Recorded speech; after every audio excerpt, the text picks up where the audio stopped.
தற்போதைய முக்கிய செய்தியை பார்த்துக் கொண்டிருக்கிறோம். இது குறித்த கூடுதல் விவரங்களை வழங்குவதற்காக நமது செய்தியாளர் சுசித்ரா நம்முடன் இணைப்பில் இருக்கிறார். சுசித்ரா, விவரம் என்ன? விஷ்ணு, வன்னியர் இடஒதுக்கீட்டில் தற்பொழுது மதுரை கிளையினுடைய உயர்நீதிமன்றம் மதுரை கிளையினுடைய தீர்ப்பை உறுதி செய்து உச்சநீதிமன்றமானது தீர்ப்பு வழங்கியிருக்கிறது.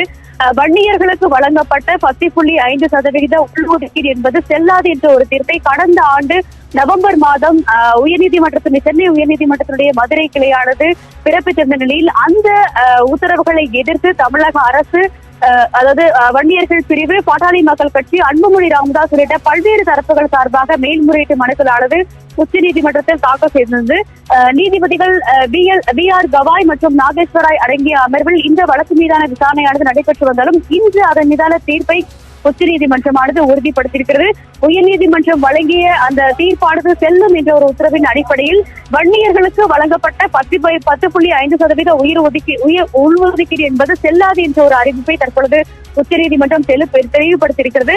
மிக முக்கியமாக 1994 ஆண்டு கொண்டு வரப்பட்ட இடஒதுக்கீட்டு சட்டத்தை மீறும் வகையில் எந்த ஒரு மாநிலங்களும் உள்ஒதுக்கீட்டை வழங்க முடியாது என்ற ஒரு தீர்ப்பை தான் தற்பொழுது உச்சநீதிமன்றமானது தெளிவுபடுத்தியிருக்கிறார்கள். மிக முக்கியமாக உள்ஒதுக்கீடு வழங்குவதற்கான ஒரு பொதுவான காரணத்தை அனைத்து மாநில அரசுகளும் நியாயப்படுத்த வேண்டும் எனவும் இந்த விவகாரத்தில் தமிழக அரசு அதை தவறிவிட்டது என்ற ஒரு கருத்து தான் உச்சநீதிமன்றம் தற்பொழுது கூறியிருக்கிறது.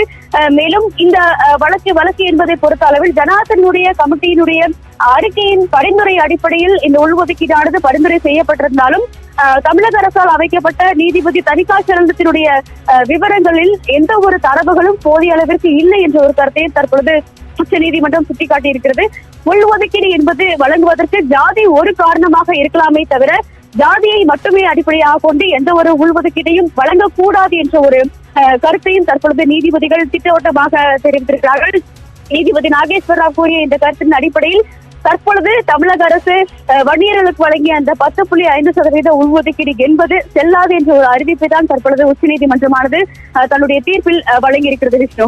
மேலும் இந்த விவகாரத்தில் வன்னியர்களை ஒரு தனி பிரிவாக, அதாவது உள்ஒதுக்கீடு வழங்கும் அளவிற்கு வன்னியர்களை ஒரு தனி பிரிவாக கருத முடியாது என்ற ஒரு கருத்தையும் தற்பொழுது உச்சநீதிமன்ற நீதிபதிகள் தங்களுடைய தீர்ப்பில் தெளிவுபடுத்தியிருக்கிறார்கள் விஷ்ணு. தொடர்ந்து பேசலாம் சுசித்ரா. இந்த நிலையில் வன்னியர்களுக்கு வழங்கப்பட்ட அந்த 10.5% உள் ஒதுக்கீடு செல்லாது என்று உச்சநீதிமன்றம் தீர்ப்பு ஒன்றை வழங்கியிருக்கிறது. இது குறித்த கருத்துக்களை பகிர்ந்து கொள்வதற்காக மூத்த பத்திரிகையாளர் பிரியன் தற்போது நம்முடன் இணைப்பில் இருக்கிறார். வணக்கம் திரு பிரியன், இணைப்பில் வந்தமைக்கு நன்றி. உச்சநீதிமன்றம் இந்த வன்னியர் இடஒதுக்கீட்டில் தீர்ப்பு வழங்கி இருக்கிறாங்க. இது குறித்து உங்களுடைய முதற்கட்ட கருத்து என்ன?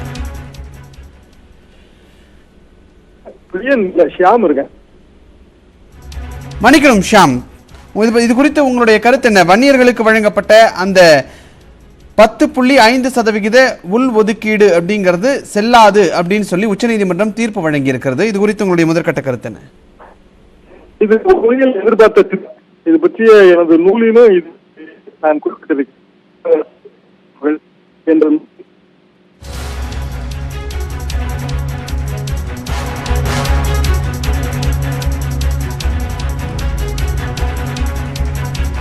வன்னியருக்கான இடஒதுக்கீட்டில் உச்சநீதிமன்றம் தீர்ப்பு வழங்கி இருக்கிறது. அதில் 10.5% இடஒதுக்கீட்டு வழக்கில் தமிழக அரசும் வாதிட்ட நிலையில் 2021 தமிழக அரசு வழங்கிய அந்த உள் ஒதுக்கீட்டை உயர்நீதிமன்ற மதுரை கிளை ஏற்கனவே ரத்து செய்திருந்தது. ஜாதி அடிப்படையில் உள் ஒதுக்கீட்டை வழங்கக்கூடாது என்று நீதிபதிகள் தெரிவித்திருக்கிறார்கள். இது குறித்து தன்னுடைய கருத்துக்களை பகிர்ந்து கொள்வதற்காக மூத்த பத்திரிகையாளர் திரு ஷியாம் அவர்கள் தற்போது நம்முடன் இணைப்பில் இருக்கிறார்.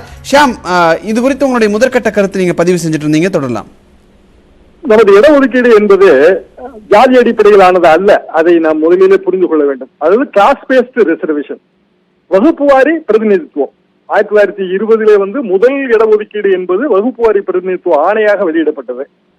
ஜாதி அடிப்படையில இடஒதுக்கீடு வழங்கவே முடியாது, அது வாய்ப்பே கிடையாது. ஆனால் ஒரு கிளாஸ், அதாவது வன்னியர்கள் உட்பட பிற பிரிவினரை பிரித்து சேர்த்து ஒரு 100க்கும் மேற்பட்ட ஜாதிகளை ஒன்றிணைத்து 20% இடஒதுக்கீடு நாம் வழங்கி இருந்தோம். அந்த 20%க்குள் 15.5 என்கிற அந்த உள் ஒதுக்கீடு செல்லாது என்பது இப்ப சுப்ரீம் கோர்ட்டின் தீர்ப்பு. இதுல பிரின்சிபிள்ஸ் ஆஃப் நேச்சுரல் ஜஸ்டிஸ் ஒன்று இருக்கிறது, அதாவது இயற்கை நீதி. இந்த இயற்கை நீதியின்படி எந்த ஒரு ஆணையும் எந்த ஒரு சட்டமும் ஆர்பிட்ரரியாக இருக்கக்கூடாது, அதாவது தன்னிச்சையாக இருக்கக்கூடாது.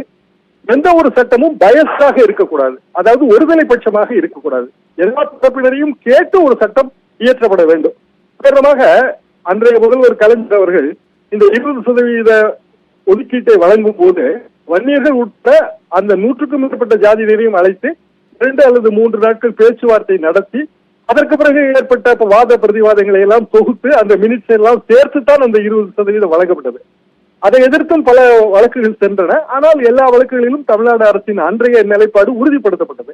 ஆனால் இது கொஞ்சம் எடப்பாடி பழனிசாமி அவர்கள் ஆட்சியிலே ஒரு தேர்தல் கால தாராளம் மாதிரி ஒரு திடீரென்று ஒரு ஆடி தள்ளுபடி மாதிரி எந்த விதமான ஒரு ஆவணமும் டேட்டாவும் இல்லாமல் செய்யப்பட்ட ஒரு விஷயம். அது ஆரம்பத்திலிருந்தே இந்த குழப்பம் இருந்துதான் வந்தது. வன்னியர்களுக்கு இடஒதுக்கீடு வழங்க வேண்டும் என்பதிலே மாற்று கருத்து கிடையாது. ஆனால் வழங்கப்பட்ட விதம் தவறானது. அது சட்டத்தின் அடிப்படையிலானது அல்ல என்பது உச்சநீதிமன்றத்தின் கருத்து. இல்ல, இப்போ ராமதாஸ் அவர்கள் இந்த விஷயத்தில் பேசும்பொழுது தமிழக அரசு மிகச்சிறந்த அட்வொகேட்ஸை இதுக்கு நியமனம் பண்ணியிருக்காங்க, அதனால நமக்கு இதுல சாதகமான தீர்ப்பு கிடைக்கும்னு ஏற்கனவே அவர் நம்பிக்கை தெரிவித்திருந்தார். இந்த நிலையில ஏன் உள் ஒதுக்கீடு கொடுக்க வேண்டும் என்று தமிழக அரசு நியாயப்படுத்தவில்லை அப்படின்ற ஒரு கருத்தை உச்சநீதிமன்ற நீதிபதிகள் தெரிவித்திருக்கிறார்கள். சோ தமிழக அரசு இதுல சரியான நியாயத்தை முன் வைக்கவில்லை அப்படிங்கறத பாமக ஏற்றுக்கொள்ளும் அப்படின்னு நினைக்கிறீங்களா? அப்படி சொல்ல முடியாது. காரணம், பொதுவாக ஒரு அரசு என்பது திமுக அரசு, அதிமுக அரசு என்று நாம் பிரித்து பார்க்க கூடாது. அரசு என்பது கண்டினியூயிங் அஃபேர், அதாவது தொடர்ந்து வருவதுதான். எனவே ஏற்கனவே ஒரு குலசேகரன் கமிட்டி எல்லாம் அதுல இருந்தது. பிற்படுத்தப்பட்ட ஒரு நல வாரியத்திடம் கேட்டதாக எல்லாம் சொல்லி இருந்தார்கள். ஆனால் அந்த சட்டம் நிறைவேற்றப்பட்டதற்கும் தேர்தல் தேதி அறிவிப்புக்கும் இடையே சில மணி நேரம் தான் வித்தியாசம். அந்த இடத்துல அந்த ஆர்பிட்டரினஸ் என்பது இயல்பாகவே வந்துவிடும். ஆர்பிட்டர்னஸை எதிர்த்து வழக்கறிஞர்களால் வாதாடுவது மிக கடினம். எவ்வளவுதான் சிறந்த வழக்கறிஞராக இருந்தாலும் தன்னிச்சையாக எடுக்கப்படுகிற முடிவு, அவசர முடிவு, இதை நாம் அதை நியாயப்படுத்தவே முடியாது. காரணம் ஆவணப்படியே தேர்தல் அறிவிக்கப்பட்ட பிறகு நாம் எந்த மாறுதலும் செய்ய முடியாது. தேர்தல் அறிவிப்பதற்கு சற்று முன்பாக இந்த மாறுதல் செய்யப்பட்டது 10.5%. எனவே இயல்பாக பிற ஜாதியினரை அல்லது இதனால் பாதிக்கப்படுகின்ற சீர்மரபினர் இது போன்றவர்களை எல்லாம் கலந்து ஆலோசிப்பதற்கான நேரமும் இல்லை. அப்படி என்றால் ஒருதலை பட்சமானது என்றுதான் உச்ச நீதிமன்றம் முடிவுக்கு வரும். எனவே அது வழக்கறிஞர்களால் நியாயப்படுத்த முடியவில்லை என்கிற வாதத்தை அது வைத்திருக்கிறது. நன்றி திரு ஷியாம், இணைப்பில் உங்களுடைய கருத்துக்களை பகிர்ந்து கொண்டமைக்காக. இந்த நிலையில் இது குறித்த கருத்துக்களை பகிர்ந்து கொள்வதற்காக கேட்டறிந்தோம்.